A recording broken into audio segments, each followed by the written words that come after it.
Bonjour tout le monde. Alors, dans cette capsule, nous allons faire un exercice d'analyse complète d'une fonction valeur absolue transformée. Alors, on va vraiment mettre ensemble toutes les connaissances que nous avons jusqu'à présent de cette fonction pour bien nous assurer que la base est solide avant de poursuivre sur autre chose. Alors, la fonction, elle est donnée ici, c'est la fonction h de t qui est l'opposé de la valeur absolue de 6t plus 2 sur 5 plus 2. Alors, les éléments d'analyse sont les suivants. D'abord, on demande la forme canonique de la fonction à 3 paramètres, donc bien entendu la plus simplifiée possible, le domaine de la fonction, le codomaine, les extrémums, l'ordonnat d'origine, 0 s'il y en a, compléter les histoires de signes, l'équation de l'axe de symétrie et le taux de variation des demi-droites. Donc, il y a à peu près tous les éléments classiques d'une analyse complète. Alors, moi, je dirais la chose suivante, c'est que même si c'était pas demandé, même si c'était pas le premier élément qu'on demandait, moi, je suggérerais fortement qu'on développe le réflexe de commencer par ça. Donc, autrement dit, ça devrait être implicite. Cette étape-là devrait être notre automatisme. Avant même de commencer une analyse, on devrait avoir le souci de faire ça. Là, ça nous est demandé, mais éventuellement, on va le faire de façon un peu automatique. Alors, bon, je vois qu'il nous demande beaucoup de choses, alors je vais essayer de ménager l'espace. Je vais travailler de gauche à droite et je vais essayer d'écrire, en ménageant l'espace, parce que je vais avoir des croquis à faire là-dedans, possiblement. Alors, allons-y gaiement. Donc, ce que je vais faire, c'est que je vais mettre le coefficient de t, qui est ma variable indépendante, en évidence. Alors, h de t sera égal l'opposé de la valeur absolue. Le coefficient b sera 6 cinquièmes et dans la parenthèse, ce sera t plus, on divise 2 par 6, donc 1 tiers. C'est ici, plus 2. On a une expression factorisée dans l'argument de notre valeur absolue, alors je vais décomposer ça comme le produit des valeurs absolues. Alors, moins la valeur absolue de 6 cinquièmes multiplié par la valeur absolue de t plus 1 tiers, plus 2. Et la valeur absolue de 6 cinquièmes, c'est 6 cinquièmes. Et évidemment, le petit signe négatif ici va rester là jusqu'à la fin. Donc, on a ici une écriture canonique simplifiée à 3 paramètres. Donc, l'opposé de 6 cinquièmes fois la valeur absolue de t plus 1 tiers plus 2. Voilà, ça ne peut pas être simplifié davantage, donc on a ici une écriture canonique à 3 paramètres. Je vais donc écrire ici ce qu'on me demandait. Donc, h de t égale moins 6 cinquièmes, la valeur absolue de t plus 1 tiers, plus 2. Voilà. Alors, je suggère qu'avant de procéder à d'autres éléments d'analyse, on fasse un petit croquis parce que c'est toujours commode d'avoir un croquis sous les yeux pour nous aider à anticiper ce qui vient et donc, évidemment, à tirer les bonnes conclusions. Voilà, donc la première chose que je vous suggère de placer, c'est notre sommet. On sait que le sommet dans la fonction de base est à 0, 0. Alors, dans la fonction transformée, il est à hk, qui sont les valeurs des paramètres ici additifs. Donc, quand on se rappelle bien la forme canonique, on sait que h vaut moins 1 tiers et k vaut 2. Alors, on aurait un truc comme ça ici, peut-être. C'est mon sommet. J'écrirai pas les coordonnées, je les sais, je les connais. On voit que le coefficient A est négatif, donc ça veut dire que le sommet est un maximum. Bon, le fait que la valeur soit moins 6 cinquièmes, ça voudrait dire qu'il y aurait un étirement vertical de facteur 6 cinquièmes ou 1 et 2 dixièmes. Bon, ben écoutez, ça ne modifiera pas réellement là, le croquis, parce que, bon, dans le fond, ça va être un V qui va avoir une apparence très semblable au V de la fonction de base en termes de pente des demi-droites. Là. Alors, moins 6 cinquièmes, c'est pas un étirement significatif. Alors voilà, ça pourrait ressembler à peu près à ça. Bon. Le domaine de notre fonction. Alors, le domaine de la fonction, à moins qu'on soit dans un contexte où il y a des limitations sur les variables, c'est toujours les réels. Donc, le domaine d'une valeur absolue transformée, c'est les réels quand on est hors contexte et qu'il n'y a pas de restriction posée par un contexte. Le codomaine. Alors là, le codomaine, on voit clairement que le sommet est un maximum. Donc, le codomaine, ça va être de moins l'infini jusqu'à l'ordonnée du sommet qui est 2. Alors, j'écris ça comme ça, de moins l'infini jusqu'à 2. Remarquez que la borne ouverte vis-à-vis moins l'infini, ce n'est pas nécessaire de l'inscrire. Bon, alors l'extrémum, c'est un maximum de 2 et c'est dans la valeur moins 1 tiers de son domaine. Donc, c'est pour la valeur de t de moins 1 tiers. H de 0, alors là, on a besoin de l'ordonner à l'origine. Donc, H de 0 sera moins 6 cinquièmes fois la valeur absolue de 0 plus 1 tiers plus 2. Alors, H de 0 sera égal à moins 6 cinquièmes fois la valeur absolue de 1 tiers, c'est 1 tiers. Donc, je vais écrire fois 1 tiers plus 2. Et ici, moins 6 cinquièmes fois 1 tiers, c'est moins 2 cinquièmes, plus 2. Alors, ici, ça va donner 8 cinquièmes par addition. Parce que moins 2 cinquièmes plus 10 cinquièmes, ça fait moins 8 cinquièmes. Alors, on a une ordonnée à l'origine. Qu'est-ce que j'écris là? Moins 8 cinquièmes, je suis fou. C'est 8 cinquièmes, pardon. En passant, c'est très commode d'avoir un croquis sous les yeux parce que, justement, c'est ce qui vient de me permettre de me rendre compte que j'avais fait une erreur de signe ici. Donc, évidemment, un croquis, il ne faut pas prendre ça pour acquis mordicus. Ce n'est pas une vérité absolue, ça reste approximatif. Mais j'avais le pressentiment que le sommet qui était à l'ordonnée 2, avec une pente de demi-droite qui est à peu près de moins 1 ou moins 1,2, ben oui, j'avais le pressentiment que mon ordonnée à l'origine allait être dans le positif.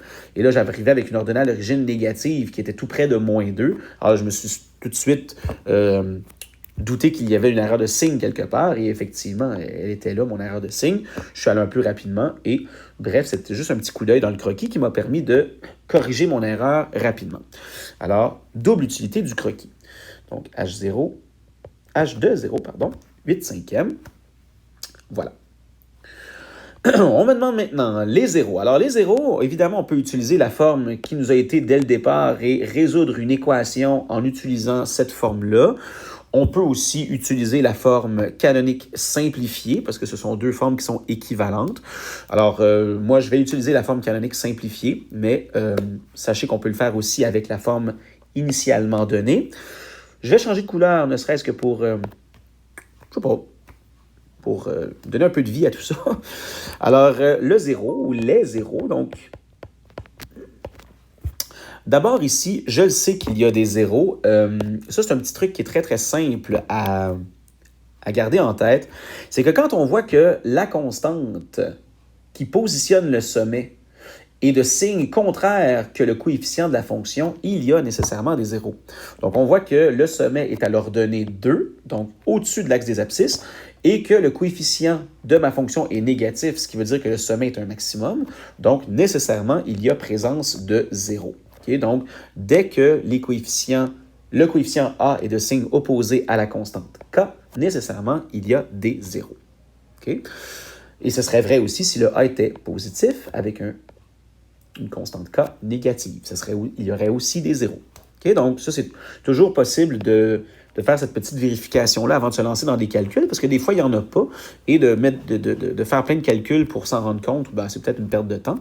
Alors, juste faire une petite vérification d'entrée de jeu, ça nous permet de savoir si on calcule inutilement ou si on calcule des zéros qui existent vraiment. Alors, j'y vais de ce pas. Alors, 0 égale moins 6 cinquièmes fois la valeur absolue de t plus 1 tiers plus 2.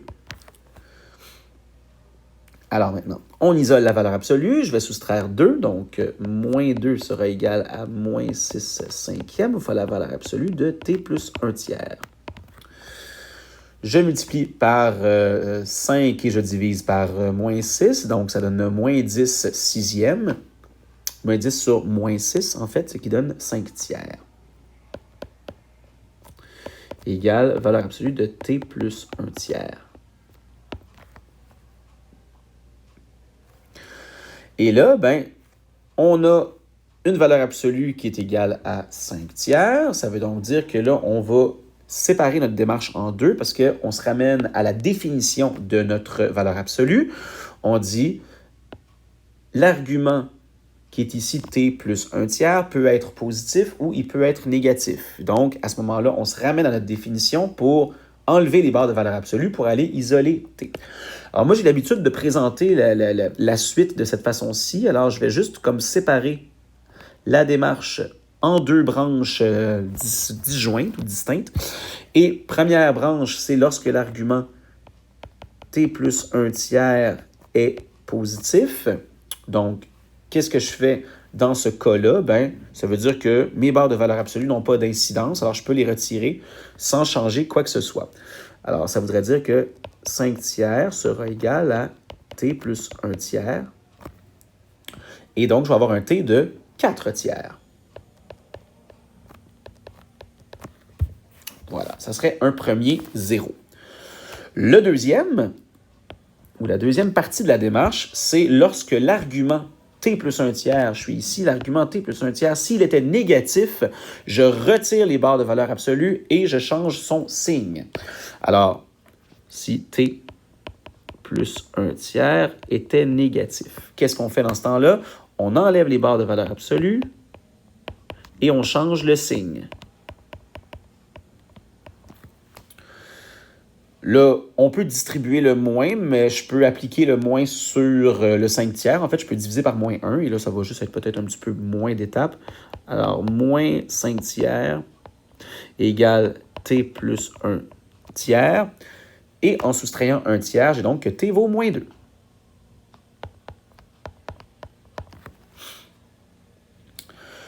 Encore une fois, je ramène ça à mon croquis. C'est pas pour faire de la publicité pour mon croquis, mais simplement que ça nous conforte un petit peu dans nos prédictions, c'est-à-dire que notre croquis prévoyait, ou en tout cas nous laissait présager un 0 positif, un 0 négatif. Donc, j'ai ici quelque chose qui semble cohérent.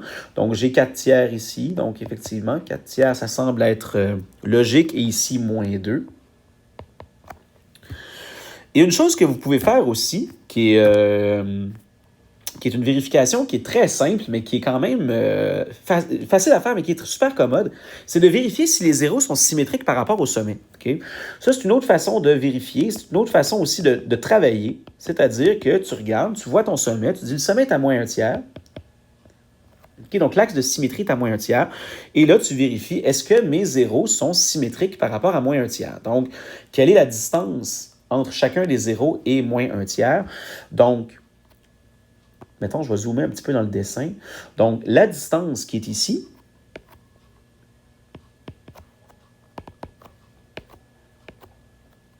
elle est de 5 tiers. Hein? De moins 2 à moins 1 tiers, la distance, elle est de 5 tiers. Et de moins 1 tiers à 4 tiers, la distance est encore de 5 tiers. Donc, on est capable d'aller vérifier notre solution si nos zéros sont effectivement symétriques. Ce n'est pas une vérification absolue, hein, parce que dans le fond, nos zéros pourraient être quand même symétriques, mais être erronés. Mais au moins, ça nous permet de faire une petite vérification rapide. Est-ce qu'on est correct? Oui. Et ça prend 1 minute pour faire ça, même pas. Ça prend quelques secondes. Et on vérifie aussi des propriétés de notre fonction. Alors, d'autres choses qu'on peut toujours avoir en tête ou auxquelles on peut toujours se référer pour vraiment là, améliorer notre analyse et puis être sûr qu'on est dans la bonne direction. Alors, les zéros, ça va être t éléments de l'ensemble moins 2,4 tiers. Alors, ça va bien? Compléter. h de t supérieur ou égal à 0 pour tout t est élément 2. Donc, autrement dit, ma fonction h admet des valeurs positives, c'est-à-dire elle est située au-dessus de l'axe des abscisses, pour tous les t, compris dans quel intervalle? Ben, ça va être l'intervalle compris entre les zéros. Ça va être pour les valeurs de moins 2 à 4 tiers de la variable indépendante. Alors, de moins 2 à 4 tiers. Et j'inclus les bornes. Mon Dieu. J'inclus les bornes parce qu'on voit que l'égalité à 0 est aussi est inclus dans l'inéquation. Et on me demande à droite ici, la fonction h admet des valeurs négatives, donc des valeurs de sa variable dépendante négative, pour toutes les valeurs de sa variable indépendante qui seront extérieures au 0. Donc, pour des valeurs de t allant de moins l'infini jusqu'à moins 2, la fonction est située sous l'axe des abscisses. Et pour des valeurs supérieures à 4 tiers, il en est de même. La fonction admet des valeurs négatives pour sa variable dépendante. Alors, on peut l'écrire à l'aide d'une union de deux intervalles. Donc, de moins l'infini à moins 2, ma fonction est négative. Et donc, union de 4 tiers à l'infini également. L'équation de l'axe de symétrie, donc on en a parlé tantôt, ben, je ne l'ai pas posée sous la forme d'une équation, j'ai simplement écrit la valeur de l'abscisse, c'était moins 1 tiers, mais l'équation, c'est plutôt x égale moins 1 tiers parce qu'il s'agit d'une droite verticale qui passe par le sommet. Alors ici, ça va être x égale moins 1 tiers. Et les taux de variation des demi-droites, il y en a deux. Il y a une demi-droite de variation positive et l'autre de variation négative. Et on a vu à la dernière capsule que c'était le coefficient A qui donne ces informations-là. Bien entendu, pas le coefficient avant simplification. On parle du coefficient après simplification. Alors ici, mes taux de variation seront de 6 cinquièmes et moins 6 cinquièmes. Alors, je vais écrire ici plus ou moins 6 cinquièmes. Voilà, c'est ce qui met fin à ce travail d'analyse qui reprend beaucoup d'éléments dont nous avons parlé en lien avec la valeur absolue. J'espère qu'on est tous à jour sur nos connaissances et qu'on va pouvoir passer à la prochaine capsule où on va aller parler de résolution d'équations et de restrictions. Merci.